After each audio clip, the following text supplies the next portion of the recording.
Bendiciones a todos.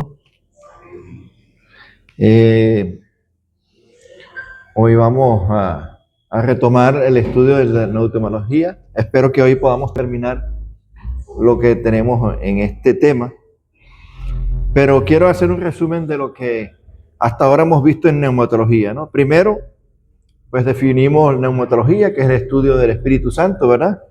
La importancia y relevancia de la teología sistemática, de la neumatología en la teología sistemática. ¿Por qué? Porque este estudio pues completa la doctrina de la Trinidad, o sea, da a entender, se estudia el Espíritu Santo como otra persona de Dios y no como una fuerza activa, como dicen algunas religiones, ¿no?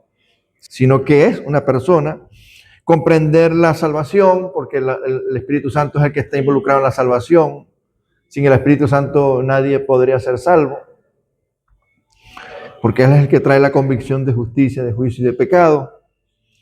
Fundamental fundamenta la iglesia, porque hoy la iglesia es lo que es como iglesia, gracias al Espíritu Santo.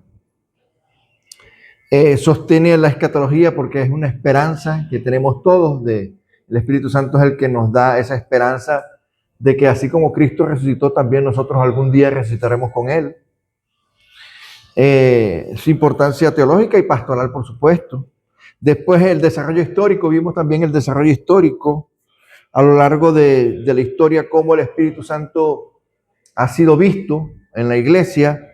Y claro, vimos como 4 etapas grandes, 4 etapas en la historia. Vimos el periodo patrístico, vimos la controversia filioque, vimos el periodo medieval y la reforma, que fue cuando realmente se retomó nuevamente, porque la iglesia se había desviado desde los primeros siglos, se había desviado y hubo un momento de quiebre que fue la reforma en el siglo XVI y XVII. Y estos últimos siglos, desde el siglo XIX para acá, que han surgido nuevas corrientes cristianas, como el avivamiento de Azusa, el movimiento pentecostal y carismático, ¿no? En el periodo patrístico yo hice mención del modalismo y el subordinacionismo, ¿no? Pero no profundicé mucho en eso. Entonces yo quiero aquí, porque me fui a clases anteriores donde expliqué sobre esto y quiero ahora mencionar algo, ¿no? El modalismo, que fue una herejía del periodo patrístico de los primeros 5 siglos, ¿qué hacía? Que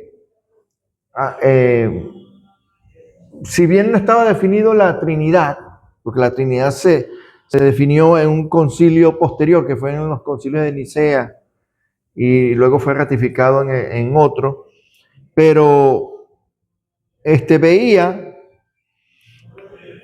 a cada persona de la Trinidad, o bueno, sin estar definido doctrinalmente la Trinidad, porque la Trinidad se definió en un momento de la historia de la iglesia donde empezaron a surgir herejías, como que, por ejemplo, Cristo era un ser criado, entonces por eso es que tuvo que definirse la doctrina de la Trinidad, porque Cristo es 100% humano, pero también era 100% Dios. Entonces hubo la necesidad histórica en esos concilios de definir la Trinidad para dar a entender que es un solo Dios, pero una sola esencia, pero 3 personas a la vez, ¿no? Y en el caso del modalismo es que definía que Dios era un único Dios, pero que estaba hoy en modo Padre, en otros momentos modo Hijo. ¿Ah? Modalismo y subordinacionismo. O sea, subordinación. El origen es el término subordinación. ¿Qué significa eso? Que también se consideraba que tanto el Hijo, o sea, el Hijo, Jesús, y el Espíritu Santo estaban subordinados al Padre, no dando a entender que están a un mismo nivel. O sea, Padre, Hijo y Espíritu Santo, todos están a un mismo nivel. Son Dios. Entonces no puede ser que el Espíritu Santo esté subordinado, porque al dar a entender que Jesús, por ejemplo, está subordinado al Padre, es como que Él tuvo un principio, que ese era el otro problema que había en la iglesia antigua, que al Jesús estar subordinado, por ejemplo, al Padre, entonces le estaban dando como que Él tuvo un principio, cuando él, el Hijo, estaba en la eternidad junto con el Padre y con el Espíritu. ¿Se entiende eso, no? O sea, es por eso. Entonces, estas dos doctrinas o estas dos herejías fueron combatidas en los 5 primeros siglos por esa visión que tenían algunos líderes de la iglesia y que los padres de la iglesia, por eso se llama periodo patrístico, combatieron estas dos herejías que se dieron al principio de los primeros 5 siglos de la iglesia. Luego, por supuesto, hemos visto un panorama bíblico, o sea, cómo se sustenta bíblicamente que el Espíritu Santo está tanto en el Antiguo como en el Nuevo Testamento, ¿verdad? Vimos muchos pasajes bíblicos que hablan de ello, también en los Hechos, en las epístolas, ¿verdad? Que es una persona y tiene atributos, igual que el Padre, Dios el Padre tiene atributos, pues comparte atributos el Espíritu Santo igual que el Padre, y vimos que el Espíritu también es omnisciente, ¿no?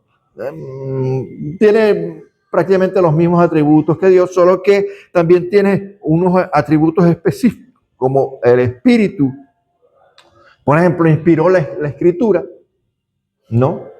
Inspiró a hombres para que se manifestara la Escritura y se asentara la Escritura como palabra de Dios, ¿no? Y tiene atributos teológicos. Y también vimos las obras y ministerios del Espíritu Santo, eso lo vimos la semana pasada. Obras universales, que son, por ejemplo, en el momento de la creación, la obra universal de que Él creó el universo y todo lo que en Él hay, pero también hay obras históricas, preparación de la humanidad a que iba a venir un Salvador y que a lo largo de la historia siempre fue anunciado por profetas el advenimiento de Jesús, y muchos profetas hablaron o profetizaron sobre Jesús y esa salvación que iba a proporcionar Dios, ¿verdad? Y por supuesto el testimonio por medio del mismo Jesucristo que vino e hizo presencia aquí, o sea, él vino a glorificar a Cristo y a testificar que Cristo era ese Salvador que siempre había sido anunciado.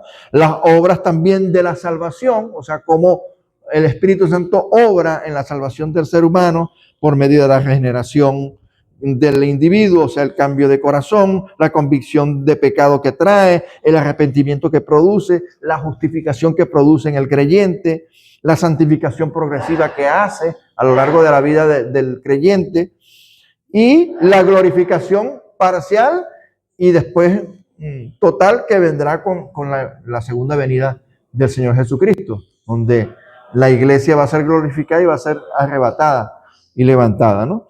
Y después vimos obras sacramentales, que en eso fue lo último que vimos, y eclesiales, que es el bautismo en el Espíritu, la llenura del Espíritu, los dones que proporciona el Espíritu Santo a todos los creyentes, el fruto, y aquí voy a algo que creo que lo que pasa es que tenemos que tener cuidado cuando hablamos, porque aunque son varios, como paz, benignidad, templanza, amor, dominio propio, ¿sí? No es plural, a veces tendemos a decir los frutos, porque se manifiestan en varias cosas, pero realmente es singular, es el fruto del Espíritu. O sea, el fruto del Espíritu tiene que traer todas esas cosas, no es que trae algunas y otras no. ¿Se entiende eso? El fruto del Espíritu es que el creyente tiene que tener paz, amor, benignidad, templanza, todas. No es que voy a tener paz, pero no voy a ser benigno. No es que voy a tener amor, pero no voy a tener templanza, ¿no? Sino que es un fruto que manifiesta varias características, vamos a decirlo así, ¿verdad? O produce varias características en el creyente, ¿no? Por supuesto, las obras trinitarias relativas a la Escritura, todo lo que, cuando actúa el Padre, cuando actúa el Hijo, pero revela eso en la Escritura por medio de la inspiración de las Escrituras, la iluminación que produce en el creyente, porque ¿cuántas personas en el mundo, pues por conocimiento general, leen la Biblia, pero no tienen iluminación de la Biblia? Hay gente que por simple estudio, o sea, estudia, así como hay gente que, por ejemplo, lee quizás el Corán o leen otros libros sagrados, leen las escrituras, mas no tienen la iluminación que tiene un creyente. Porque eso siempre ha estado allí, la escritura. El problema es que esa escritura cobra vida o sea, en una persona que no es regenerada, no hay iluminación, no hay revelación, pero en el creyente sí. Produce en el creyente un entendimiento y se quita un velo, ¿no? También la escritura habla de que quita un velo. Bien, y hasta allí hemos llegado y hoy vamos a continuar con estos elementos que son los que creo que con esto concluimos hoy, ¿no? Primero, hay varias teorías y modelos de distinciones claves y fundamentales en la neumología. Y vamos a decir que son como comparaciones por eso es que están, como ven allí en la diapositiva, concepciones versus un punto de vista frente a otro punto de vista. Vamos a decirlo así. Las teorías y modelos, ¿no? Por ejemplo, el espíritu como persona versus el espíritu como poder. Negar la personalidad es un error. Y ya vimos que, y fíjense que aparece citado el modalismo, que ya lo hablamos al principio y yo lo retomé para refrescar un poco el concepto, que es que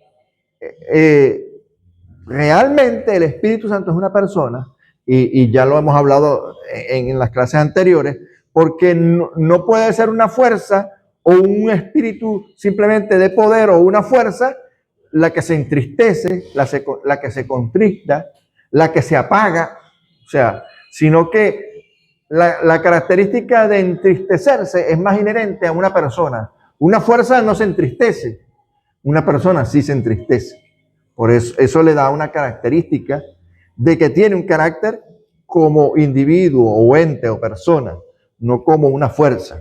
Entonces está otro aspecto es la economía versus la inmanencia. Bueno, la verdad que yo creo que este concepto de inmanencia también lo vimos en los atributos de Dios, ¿no? Pero bueno, inmanencia, economía son las funciones históricas del espíritu, ¿no? Se asocia a las funciones históricas del espíritu. O sea, las que vimos la semana pasada, que son las universales, pero también las personales. El trato con el individuo, con la persona, pero también como, por ejemplo, el espíritu es el que sostiene todo lo que nosotros hoy vemos. Voy a poner un ejemplo para que quizás se pueda entender. Fíjense, vamos a hablar de algo que tiene que ver con geografía. La Tierra gira 24 horas del día en torno a un eje imaginario alrededor de sí misma. Eso se llama movimiento de rotación.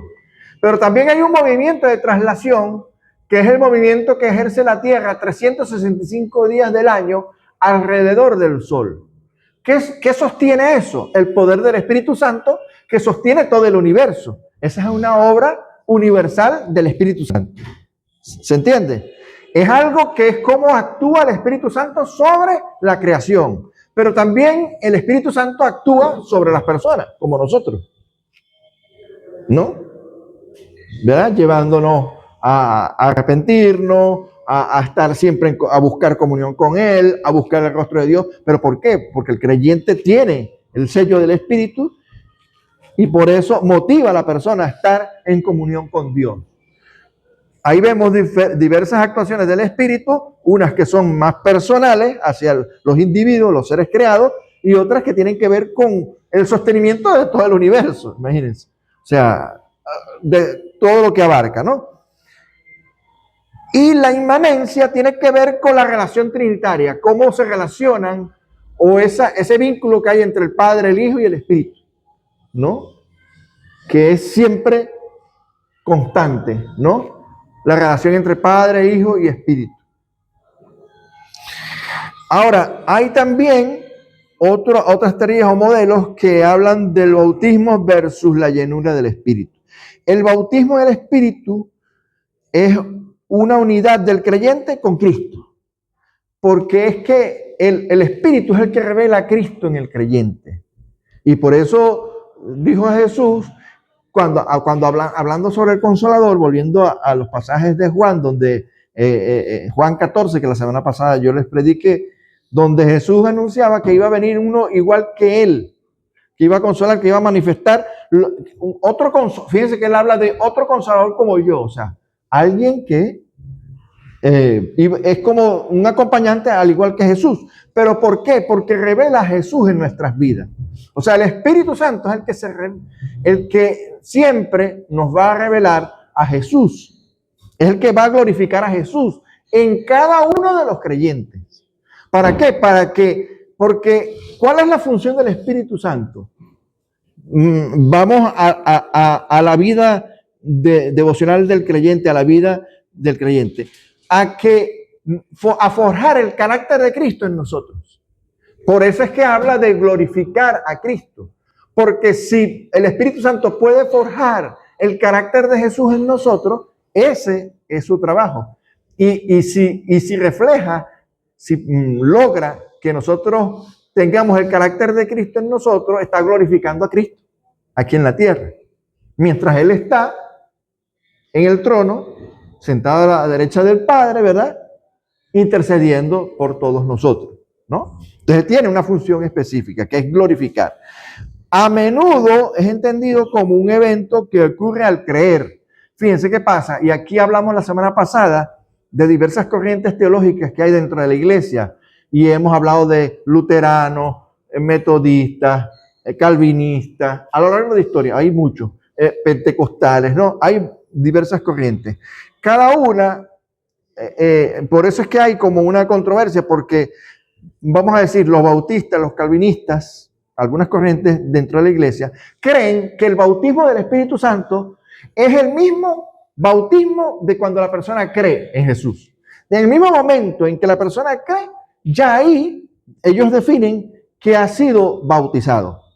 Pero hay otras corrientes teológicas dentro de la iglesia que dicen, bueno, sí, la persona cree, pero hay un evento posterior y que algunos inclusive que tienen que ser más los que son proclives al pentecostalismo, al movimiento carismático, que dicen, bueno, ok, la persona cree, pero realmente el bautismo del Espíritu Santo es cuando empieza el creyente a manifestar dones, sobre todo el don de lenguas. Entonces, oye, la persona fue bautizada en el Espíritu porque empezó a hablar en lengua y eso fue mucho posterior a haber creído. O sea, se ve. Entonces hay esas diferencias. Hay algunos que dicen no. Por ejemplo, la Escritura dice, pero nosotros una vez que creímos, Colosenses dice, fuimos sumergidos, fuimos bautizados en Cristo una vez que creímos en Él. ¿Sí? Creo que es Colosenses 2, lo que pasa es que ahora no tengo el pasaje aquí a la mano, pero Pablo habla de que una vez que nosotros creímos, dice, fuimos bautizados en Él. Bautizados en Jesús, en Cristo. Recuerden que el término bautismo significa sumergir. Entonces es como que la persona en el momento en que cree en Jesús, en que se aferra a Jesús, que toma a Jesús como ese elemento de salvación, que dice, oye, ¿verdad que no? O sea, estoy perdido y no tengo salvación sino en creer en Él, que en ese mismo momento hemos sido sumergidos y en ese momento, vamos a decir, es el momento en que se produce la regeneración y el creer, el verdadero creer, ¿no? Porque hay mucha gente que tiene creencias, o sea, el mundo tiene creencias, o yo creo que alguna vez dije que no es lo mismo la fe verdadera o la fe en Cristo que la fe que puede tener una persona, qué sé yo, por ejemplo, ganarse la lotería. Hay una fe humana, vamos a decirlo así, ¿no? Que es, yo tengo esperanza que me voy a ganar la lotería. Esa es una fe humana, terrenal. Pero hay una fe verdadera, que es la que produce Dios, porque es un don de Dios la fe. O sea, no es algo que parte del individuo o del mundo, sino que es Dios que imparte la fe, ese don, en nosotros para poder creer en su Hijo. O sea, es un don divino dado por Dios, la fe, ¿no?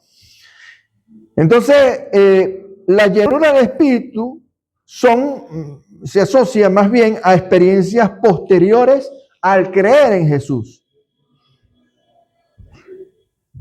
que capacitan y manifiestan como poder para testimonio o para desarrollar ministerio del creyente. O sea, como de acuerdo a los dones que ha impartido el Espíritu Santo al creyente, hablamos también de los dones la semana pasada, ¿recuerdan?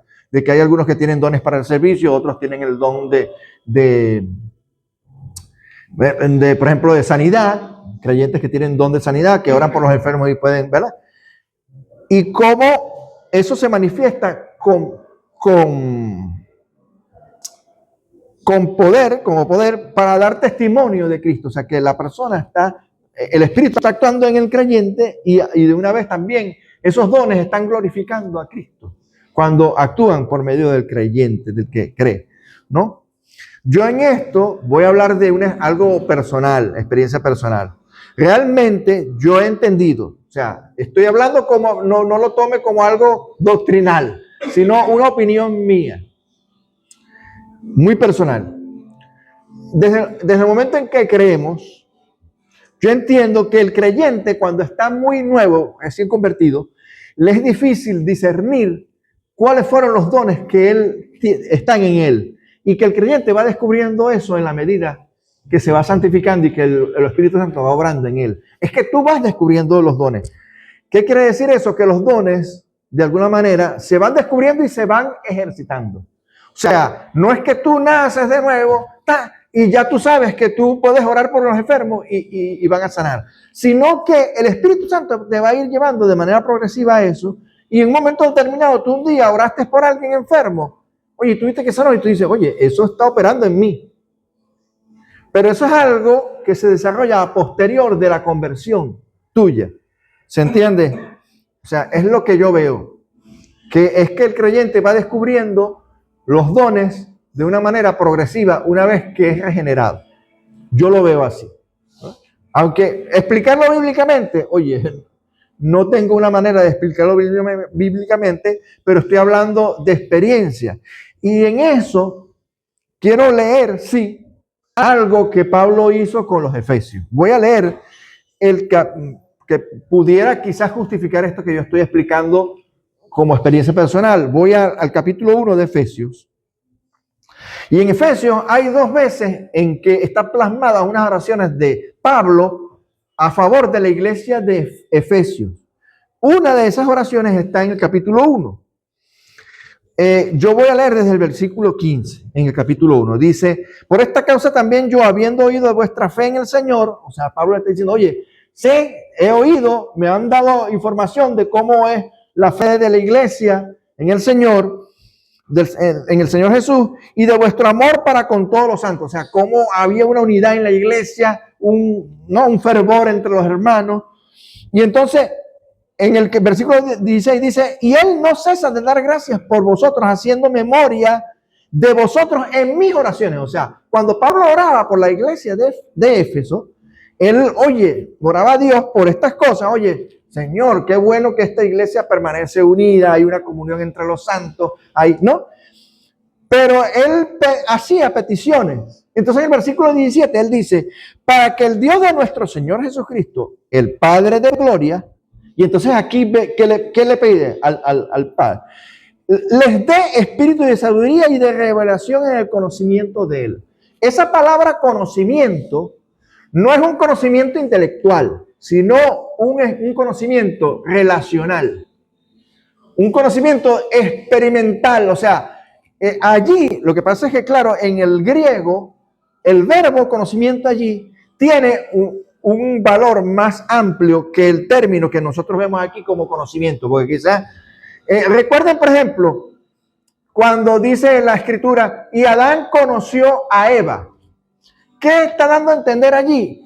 Que Adán se relacionó con Eva, o sea, tuvieron relaciones sexuales, pero no dice relaciones sexuales, sino un conocimiento o una intimidad, ¿no? Para que vean la connotación, pero claro, la escritura es para que vean cómo el término conocimiento o conocer tiene un significado más allá de un conocimiento intelectual o una definición, un concepto, sino que tiene que ver con algo que es relacional. Entonces, pero fíjense, él dice, en el conocimiento de él, alumbrando los ojos de vuestro entendimiento. Y siempre hay algo que yo escuché, ahora no recuerdo qué pastor fue, pero yo en una ocasión escuché un pastor decir, siempre que lean las cartas de Pablo, ustedes van a ver que en las cartas de Pablo siempre va a aparecer un para. Y siempre vamos a preguntarle a Pablo, Pablo, ¿para qué? Y fíjense lo que dice, para que sepáis, uno, para que sepáis cuál es la esperanza a la que Él los ha llamado. Uno, ¿cuál es la esperanza que nos ha llamado? Dos, ¿cuál es la riqueza de su gloria? Y tres, y de su herencia en los santos. O sea, ahí hay tres cosas que Él está pidiendo en oración, que revele a los creyentes de Éfeso y que sean, que los creyentes puedan entender cuál es la esperanza a la que, o sea, a qué esperanza nos llamó. Y cuál es la riqueza de su gloria. La riqueza de su gloria es cómo ese poder que está en el creyente, que es el Espíritu Santo, oye, que es el mismo poder que resucitó a Jesús de los muertos, está en ti y está en mí. O sea, la magnitud de la riqueza de lo que nosotros poseemos, ¿no? O sea, hay un poder en nosotros que no es de nosotros, sino que proviene del Espíritu Santo y que por medio de esos dones, ahí vuelvo a lo que venía yo explicando con mis palabras, pues, o con pero que es difícil a veces de sostener bíblicamente. Pero bueno, este versículo quizás pueda explicar eso que yo les decía antes, ¿no? Y es que los dones, porque en los dones pueden estar explicados en eso de cuáles son las riquezas de la gloria. O sea, la gloria de Dios está en ti por medio de su Espíritu Santo. Y tú estás habilitado por su Espíritu Santo. Ahora, estas riquezas son amplias. Él no describe cuáles son esas riquezas, pero es para que entendáis cuál es la magnitud del poder que está operando en ustedes. Un poder que, por supuesto, te va a permitir vencer las tentaciones. ¿Sí? Primero, mantenerte en santidad. Pero también, como recordemos, los dones son algo que sirve para edificar la iglesia. Y como los hermanos en la iglesia, hablábamos la semana pasada, tienen diversas funciones, como el don de un hermano puede ayudar a otros hermanos por esos dones que él tiene. ¿Sí? O sea, la riqueza de la gloria de Dios es esa. ¿Cómo puede alimentar al cuerpo de Cristo, que es la iglesia? ¿Sí? Bien, ahora, ¿perdón? Son tres. La esperanza a la que Él nos ha llamado. Dos, ¿cuál es la riqueza de su gloria? Y tres, su herencia en los santos. La herencia en los santos es como una esperanza escatológica, vamos a decirlo así. O sea, ¿cuál es la esperanza al final de nuestros días? Bueno, que nos vamos a ir con el Señor en el arrebatamiento. Es una esperanza escatológica futura. O sea, ahí hay tres conceptos. Igual, en Efesios 3, él ora por la iglesia para que habla de cuál es la magnitud, cuál es el tamaño, habla de medidas. Porque a veces somos iglesias, pero no, el creyente no entiende la magnitud del poder de Dios que ha sido derramado sobre la iglesia. Y cómo, o sea, eso es tan amplio que más bien deberíamos es maravillarnos del poder de Dios que opera en nosotros. ¿No entiendes? Yo creo que en alguna ocasión también prediqué sobre Efesios 3 aquí. Creo que estábamos en el otro local y yo prediqué de esa oración en Efesios 3. Les recomiendo que se la lean también, que es una otra oración que dice Pablo, oye, yo oro para que vean cuál es la magnitud, el tamaño, la dimensión de lo que es el poder de Dios en la vida del creyente y en la iglesia, ¿no? Que es el derramamiento del Espíritu Santo. Luego están los dones versus el fruto. O sea, los dones son capacidades, fíjense, son capacidades para el servicio. O sea, no es algo, el don no es algo para que disfrutes del creyente. Y yo tengo este don y qué bueno, yo lo disfruto. No, el don lo tienes tú, sí, Dios te impartió un don, pero es algo que es para que tú lo pongas a disposición de la iglesia, para que tus hermanos también disfruten del don. ¿no? Y tiene que ver con el servicio. ¿Se puede decir de las dos maneras? Tengo el poder de definir el amor con el Espíritu Santo. Sí. Porque el poder de Dios está en nosotros. Por eso te digo, y por eso es que Pablo ahí ora, oye, para que la gente tenga idea, porque es que a veces somos creyentes y no tenemos idea de la magnitud de lo que opera en nosotros. Ahora, ¿y el fruto? ¿Qué es el fruto? El fruto es lo que define es el carácter que quiere Dios reproducir en nosotros. Que ya hablamos, es fruto singular, pero se manifiesta ¿en qué? En amor, paz, benignidad, templanza, dominio propio, todo lo que es el fruto del Espíritu. Y todo eso define un carácter que es reproducir el carácter de Jesucristo en nosotros. Amén. Vamos ahora, principales puntos de debate y controversia. Algo hablamos ya la semana pasada de esto, el filioque, que es la frase latina, el hijo y del hijo. Añadida en el credo de Niceno, en Occidente generó disputas con la iglesia ortodoxa. ¿Por qué? Porque los que le digo, hablamos antes también, que es que la iglesia, vamos a decir, la iglesia occidental y la iglesia oriental, o sea, recuerden que hay una iglesia ortodoxa que es oriental, que no comulga con Roma hoy, que es la de Grecia hacia Asia, más que todo, y hacia el norte, por ejemplo en Rusia está la iglesia ortodoxa, que son los sacerdotes, por ejemplo, ahí sí es permitido que los sacerdotes se casen, tienen diferencia, ¿no? Pero hubo un sigma, y el sigma tenía que ver con la Trinidad, en el sentido de que la iglesia ortodoxa no concibe que el Hijo, dicen que el Hijo y el Espíritu Santo están subordinados al Padre, más nosotros, la iglesia occidental, y ahí sí coincidimos con la iglesia católica, es que creemos que tanto el Padre como el Hijo y el Espíritu Santo uno son, y están a un mismo nivel. No es que el Hijo y el Espíritu están subordinados, ¿no? Naturaleza y continuidad de los dones. Entonces aquí también hay diferencias. ¿Por qué? Porque hay iglesias o corrientes, por ejemplo, los reformados, los bautistas, que creen que los dones, por ejemplo, como el don de lengua, el don de sanidad, los dones de milagro, cesaron ya en los primeros siglos, que eso solamente fue para la iglesia en los primeros siglos, y en cambio el pentecostalismo o el carismatismo o algunas iglesias bautistas creen que hoy en día todavía, si oramos por los enfermos, pues creemos que hay sanidad, ¿no? O sea que hay algunas iglesias que creen que esos dones ya cesaron, que hay algunos dones que ya están inactivos. Y otros creemos que los dones están activos. No, estamos hablando de dones específicos, ¿no? O sea, ambas posturas creen que los dones sí están, solo que hay algunos dones particulares. Por ejemplo, hay iglesias que creen que ya el don de lengua, eso no, o para hoy eso no funciona. Que eso fue para un momento en la historia, para la iglesia del primer siglo.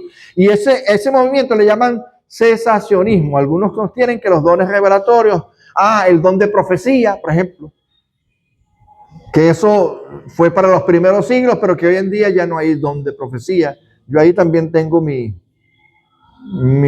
una opinión muy particular, ¿verdad? Y el continuarismo, que está más asociado a la iglesia pentecostal o carismática. ¿El bautismo del Espíritu es distinto de la conversión? Es la pregunta, ¿no? Lo que le dije. Hay posturas como el bautismo del Espíritu ocurre en la conversión, que es la perspectiva clásica evangélica, pero también que ocurre como una experiencia subsecuente a la conversión, algunos pentecostales o matices intermedios que hablan de una llenura repetida, o sea, de que la persona cree, pero que en esa búsqueda de Dios, la persona se va llenando más y más y más, porque va entrando más en comunión con Dios, y entonces hay lo que llaman la experiencia subsecuente de una llenura del Espíritu y de un bautismo en el Espíritu, que se manifiesta con aparición de dones que el creyente no había, al momento de creer, no había descubierto, ¿sí? Para decirlo de alguna manera. Manifestaciones emocionales y orden en el culto. Ahí está el problema. El problema es que se manifiesta a veces con extremos, y es que hasta el punto que las experiencias carismáticas a veces afectan la liturgia y el orden. ¿Qué quiere decir esto? Que hay iglesias que han llevado esto a un extremo en el que está el pastor predicando y hay gente, bueno, cayéndose en el piso y pegando gritos. Y eso hay que tener, o sea, hay un orden. Dios es un Dios de orden. Entonces, se ha caído en otro extremo, que es que a veces estamos en el desarrollo de la liturgia, el desarrollo de la predicación, del sermón, y hay gente que se para, y así dice el Señor. O sea, ¿qué es eso? Se levanta un profeta en medio de la predicación, está el pastor predicando y de repente se levanta uno. Es más, nosotros en una ocasión nos pasó, yo no sé si quienes estaban aquí, que allá en el otro local una señora nos visitó, ¿se recuerdan? Y quiso dar una palabra y Pedro Sí, eran 3 chicas, ¿recuerdan? Es eso, caer en el extremo, o sea, el romper el orden de la liturgia. O sea, tú no puedes venir en el orden de una liturgia y venir así dice el Señor, que yo vengo aquí con una nueva revelación. Ojo con eso, ¿no? Los extremos. Después, la autoridad del Espíritu versus la autoridad de la Escritura. El Espíritu tiene autoridad, pero la Escritura tiene autoridad. Recuerden lo que dijeron los hombres de la Reforma, sola Escritura. O sea, es más, Lutero, cuando fue llevado a juicio por lo que él creía, la Iglesia Católica, cuando le pidió que se retractase de lo que él escribía y de lo que él estaba hablando, de las 95 tesis que él postuló, él dijo, si ustedes no me hacen retractar por medio de la Escritura, o sea, si ustedes no me argumentan, pero con la Escritura, que yo estoy equivocado, yo no me retracto de nada. Fue lo que dijo Lutero cuando sucedió vamos a decir así, su interpelación o su juicio frente a un grupo de cardenales que envió Roma a interpelarlo sobre lo que él sostenía sobre la fe, ¿no? Y estos debates sobre la guía y cómo discernir la voz del Espíritu frente a la palabra escrita. Entonces hay que darle autoridad al Espíritu, pero sobre todo quien tiene la última palabra es la Escritura, ¿no? O sea, porque a veces podemos tener una mala percepción. Oye, pero es que el Espíritu me está diciendo, o estoy entendiendo. Sí, pero ¿qué dice la Escritura? O sea, lo que tú estás sintiendo es bíblico, tiene sustento en la Escritura. Eso es lo que tenemos que tener cuidado y ver. Amén. Bien, neumatología en otras áreas de la teología, por supuesto, ya lo hemos estado desarrollando, pero bueno, ¿qué toca? ¿Qué otras ramas de la teología toca de la teología toca la neumatología o está involucrada? Pues el Espíritu Santo, por supuesto, sostiene la Trinidad, porque es la tercera persona dentro de ella, o sea, de lo que es la manifestación de Dios. Estudios neumatológicos deben integrarse a la teología trinitaria, o sea, no hay una desunión, sino más bien hay una comunión entre la Trinidad, el estudio o la enseñanza sobre la Trinidad y la neumatología. Por supuesto, la cristología, ¿por qué? Porque el Espíritu Santo es el que glorifica a Cristo. Entonces hay y ya a partir de la semana que viene, si Dios quiere, vamos a ver la doctrina de la cristología. El Espíritu da testimonio o testimonio de Cristo, unge a Jesús y aplica la obra de Cristo en cada uno de nosotros. O sea, la obra de Cristo es aplicada por medio del Espíritu a nosotros. Entonces, por supuesto que sostiene la cristología. La soteriología, que tiene que ver con la doctrina de la salvación, que ya la vimos, por supuesto, porque el Espíritu está involucrado, es el que regenera a la persona, es el que actúa junto con la palabra. Recuerden que es la palabra y el Espíritu lo que producen la regeneración en el creyente, ¿no? Él regenera, santifica y la salvación es una obra trinitaria, o sea, donde está involucrado el Padre, el Hijo y el Espíritu Santo. La eclesiología, ¿por qué? Porque la iglesia hoy se sostiene gracias al Espíritu Santo. Es imposible que no decir eso. Entonces el Espíritu crea y mantiene a la iglesia en unidad por el Espíritu y por los dones que son impartidos y que entonces cada quien sirve, ¿verdad? Tiene una función dentro de la iglesia, ¿no? Los dones, ¿para qué? Para la edificación de la iglesia. Porque el propósito del Espíritu es que la iglesia sea edificada, que la iglesia vaya avanzando, ¿verdad? los que son más maduros, los que se van incorporando, los que tienen cierto tiempo, pero cada uno va poniendo, porque el Espíritu va obrando en cada uno de los individuos que integran la iglesia. Y luego está la escatología, que es el Espíritu como primicia y garantía de que nosotros también vamos a resucitar en un futuro, ¿no? Una herencia futura, lo que dice Efesios, lo que leímos ahorita, Efesios 1, ¿no? Esa herencia que vamos a tener. Amén. Implicaciones prácticas y pastorales. Por supuesto, el Espíritu Santo es el que determina la vida devocional del creyente. Dependencia del Espíritu, ¿para qué? Para la oración, para la búsqueda de santidad, para la lectura de la Biblia. Mi hermano, fíjense, a veces vemos creyentes que son flojos para leer la Escritura. Que lo manifiestan, lo reconocen. Deberías preguntarte si es que estás apagando el Espíritu Santo, porque el Espíritu Santo es el que debería motivarte a leer la Escritura, ¿no? Y el Espíritu es el que ayuda a la vida devocional. Luego está el culto a la liturgia, reconocer que la obra del Espíritu en la proclamación de la palabra, o sea, no se entiende el desarrollo de la liturgia dentro de la iglesia si no está el Espíritu Santo presente. ¿Sí?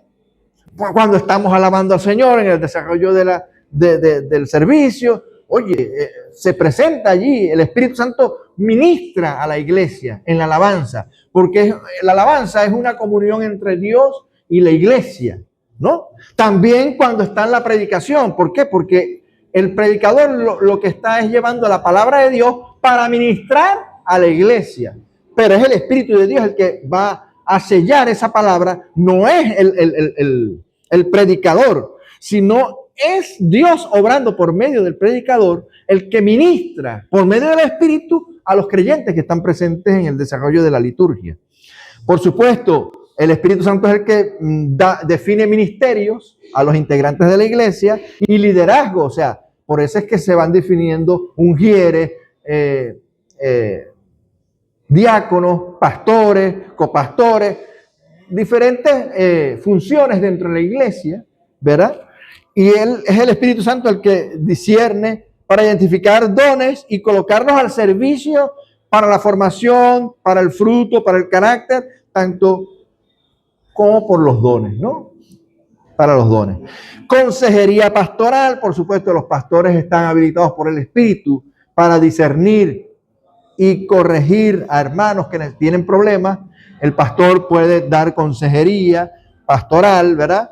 El Espíritu como consolador y guía, importancia de acompañamiento bíblico y comunitario, es importante. El orar por los hermanos, que también eso lo hace la iglesia, ¿verdad? El orar por los hermanos que están en enfermedades, en situaciones de dificultad por trabajo, X, ¿no?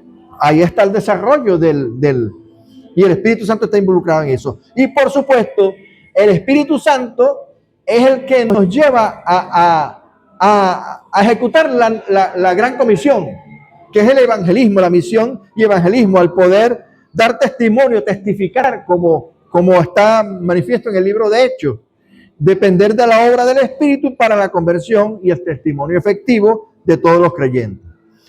¿Cómo estudiar y aplicar esta doctrina? Esto sí es importante. Primero, debemos tener una lectura bíblica focalizada. 1, leer y meditar. O sea, si queremos profundizar en esto, sobre el Espíritu Santo, debemos leer y meditar en pasajes claves. Yo la semana pasada les prediqué sobre Juan 14, pero aquí recomendamos leer desde Juan 14 hasta Juan 16. También, ¿por qué? Porque habla sobre el Espíritu Santo, todos estos pasajes. Hechos 2, que es el derramamiento o el día de Pentecostés. Romanos 8. Primera de Corintios desde el 12 al 14. ¿Por qué? Porque aquí habla de los dones que imparte el Espíritu Santo. Entonces, si queremos conocer a mayor detalle, fíjense que casi todos estos pasajes están en el Nuevo Testamento. ¿Por qué? Porque es lo que nos interesa, es cómo el Espíritu Santo hoy actúa en la iglesia.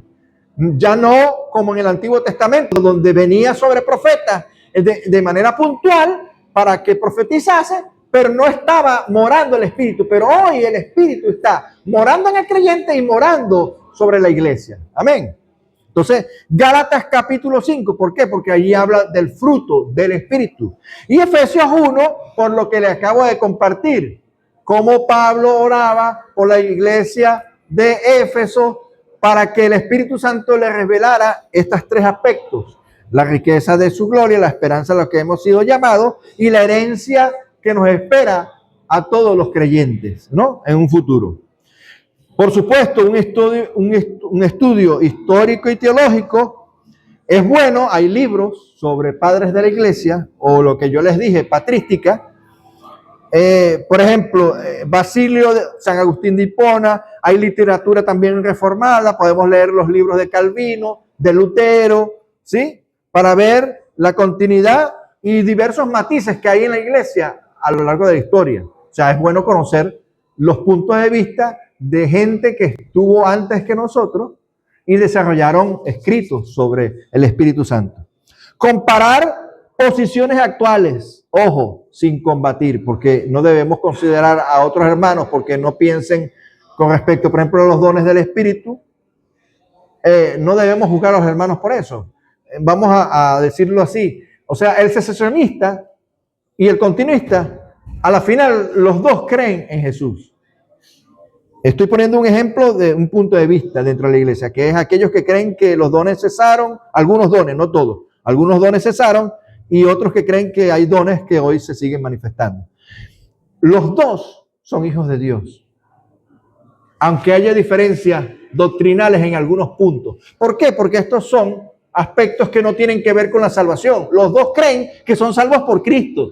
Los dos tienen el Espíritu Santo, solo que en algunos aspectos hay diferencias, y eso no nos debe separar, ¿no? Entonces, comparar posiciones actuales, pero con sabiduría, leer obras representativas de las posiciones carismáticas o pentecostales y no carismáticas, sin tener perjuicio o de antemano. O sea, porque yo soy más carismático, más pentecostal, no quiero oír o leer literatura que tiene que ver con... No, tenemos que ser abiertos a leer esas otras posturas y a tratar de, más bien, tener puntos en común. Amén. Para entender argumentos y prácticas, discernimiento pastoral, evaluar experiencias a la luz de la Escritura y los frutos edifican, conducen a mayor obediencia y humildad. Lo importante de esto, fíjense, y en esto sobre todo los que están en situación de liderazgo, tenemos que discernir porque la pregunta es, ¿estas cosas nos edifican? ¿Conducen a mayor obediencia? ¿Conducen a que el creyente tenga mayor humildad? O sea, ¿está forjando carácter de Cristo en nosotros? Eso es lo que tiene que tener el que está en liderazgo pastoral, tiene que tener discernimiento, ¿no? Y, por supuesto, oración y dependencia práctica de todos los creyentes en la iglesia. Buscar la llenura, la guía del Espíritu con elementos transformadores, oración, comunión o comunidad y servicio. El servicio también nos ayuda. ¿Qué más servicio? Y yo siempre recuerdo, por ejemplo, creo que alguna vez lo comenté en algún servicio o lo compartí, no sé, en una enseñanza, ese pasaje de Jesús cuando Él le lavó los pies a sus discípulos. ¿Qué mayor imagen de servicio que el mismo Dios encarnado en Jesús, lavándole los pies a sus apóstoles, a sus discípulos? Eso es una imagen de humildad.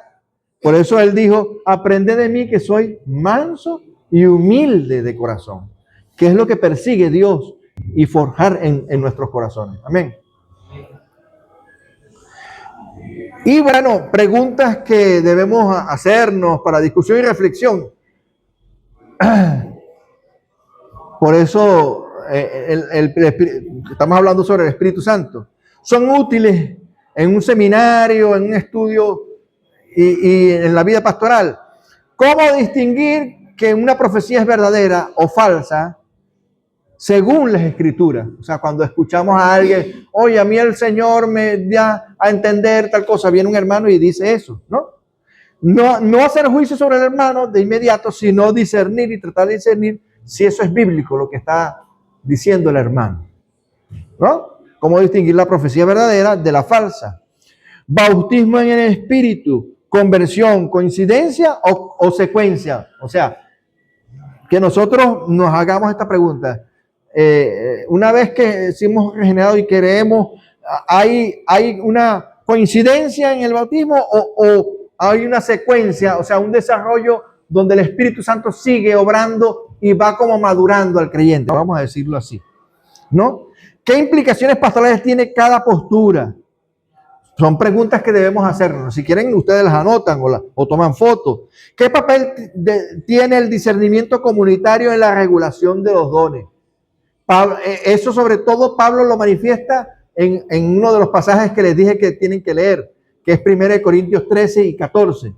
Allí Pablo habla de los dones y al final concluye que el más importante es el amor. 1 Corintios capítulo 13, ¿recuerdan? El amor. Porque él dice que va a llegar el momento en que los dones van a cesar, pero que lo que va a prevalecer es el amor. ¿Me entiende? Entonces, en la regulación de los dones y en las manifestaciones, o sea, cómo controlar eso para que no haya los extremos, ¿no? Ni la negación de todos los dones, pero tampoco la exacerbación de los dones. ¿Sí? ¿Cómo integrar la centralidad de la palabra? O sea, ¿cómo integrar lo que es la manifestación de los dones, la centralidad de la palabra, con experiencias carismáticas o experiencias que manifiestan los dones? O sea, cómo convivir, vamos a decirlo así, con ese tipo de cosas, ¿no? ¿Qué modelo de discipulado favorece un crecimiento equilibrado del fruto y del don? Porque todo esto tiene que ver con equilibrio, ¿no? Estamos hablando de equilibrio al final. Tiene que haber un equilibrio. Amén. Para finalizar la pneumatología, recuerda que la salvación no es una abstracción legal únicamente, sino una realidad vivificante. El Espíritu da vida, convierte, habita, santifica, capacita, y eso es el desarrollo, porque la capacitación a veces no es de una vez, sino que te va capacitando a la vida, a lo largo de la vida cristiana, y glorifica a Cristo. Todo esto tiene un fin, que es que glorifique a Cristo. Por eso el don, al final, lo que nosotros tenemos que evaluar del don es si eso glorifica a Cristo. La manifestación del don. Por ejemplo, una persona, como vamos a poner el ejemplo siempre del don de sanidad. Si tú oras por una persona enferma y eso produce, hay una sanidad, gloria a Dios porque sanó a la persona, pero eso glorifica a Cristo. Porque de repente esa sanidad puede hacer que otra persona que es escéptica vea que Dios sí puede obrar hoy aún por medio de una persona que está llena del Espíritu Santo y producir sanidad. Y quizás eso testifica y glorifica a Cristo. ¿Se entiende eso? A la final lo que persigue los dones es glorificar a Cristo. Y siempre tenemos que preguntarnos, ¿en qué manera esto glorifica a Cristo? ¿Sí? Siempre preguntémonos eso. Un equilibrio sano valora, por tanto, la centralidad de la Escritura como la experiencia de la gracia operada por el Espíritu. Los dones deben ser regulados por la palabra, las experiencias deben producir fruto cristiano, la comunidad de fe, la humildad y el discernimiento son esenciales para evitar el exceso, los excesos y los abusos. Un estudio sólido del Espíritu Santo evita tanto el racionalismo extremo, o sea, el quedarme aquí retraído y también como mantenerme como ajeno también a los dones, ¿no? Estéril, como el emocionalismo desenfrenado, llevando a una fe que es a la vez bíblicamente fundamentada y experimentalmente rica. Comprender al Espíritu es comprender cómo Dios está activamente presente, transformando vidas, edificando su iglesia y guiándola hacia su destino final. Amén. Bueno, hemos terminado hoy la doctrina del Espíritu Santo. Si hay alguien que quiera hacer preguntas,